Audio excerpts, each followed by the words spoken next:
ఇప్పుడు చదువుతా.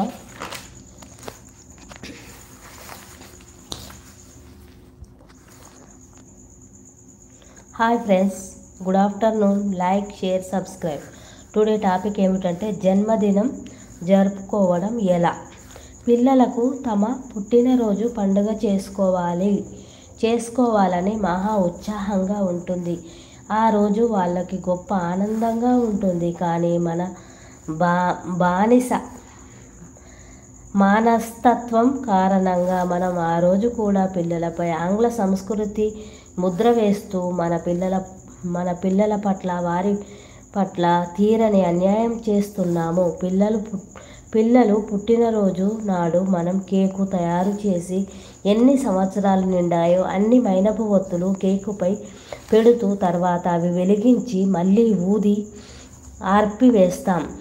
మనం ఎలాంటి విపరీతమైన దశలో పోతున్నామో ఒక్కసారి ఆలోచించండి. దీపాలు వెలిగించవలసిన చోట వాటిని ఆర్పేస్తున్నాం. శుద్ధమైన పదార్థాలు తినవలసిన చోట ఉఫ్ మని ఊదగా పడిన ఉమ్మితో ఎంగిలి అయిన కేకును ప్రీతిగా ఆరగిస్తున్నాం. పేదవాళ్లకు అన్నం పెట్టాల్సిన సందర్భాన పెద్ద పెద్ద పార్టీలు ఏర్పాటు చేసి వృధాగా డబ్బు ఖర్చు చేస్తున్నాం. ఈనాటి మన సమాజం ఎంతటి విచిత్రమైనది.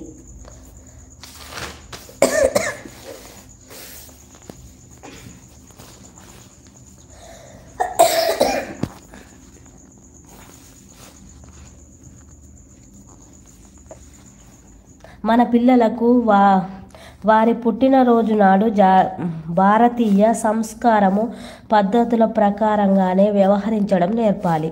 దీనివల్ల ఈ అమాయకులు ఆంగ్లేయులుగా గాక గౌరవనీయులైన భారత పౌరులుగా మిగులుతారు. పిల్లవాడికి 11వ ఏడు వచ్చింది అని అనుకుందాం. అప్పుడు కొంచెం అక్షింతలు తీసుకొని వాటిలో పసుపు, కుంకుమ, సింధూరం వంటి మంగళ ద్రవ్యాలు కలిపి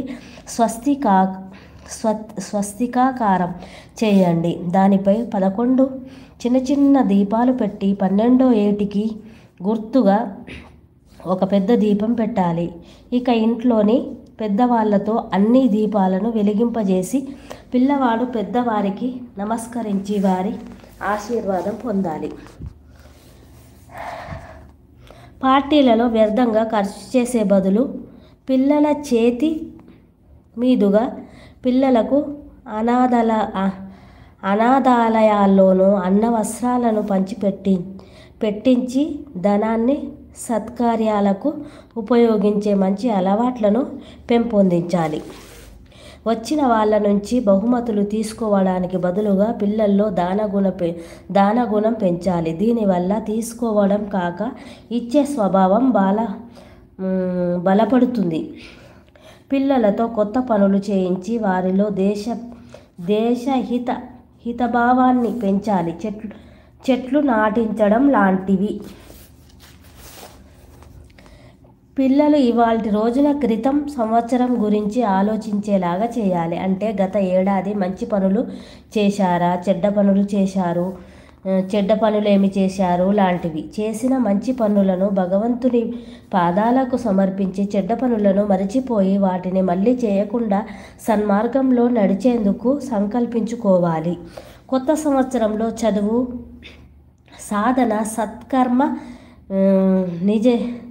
నిజాయితీలతో ముందుకు సాగి తల్లిదండ్రులకు, దేశానికి పేరు తేవాలనే సంకల్పం కలిగించాలి.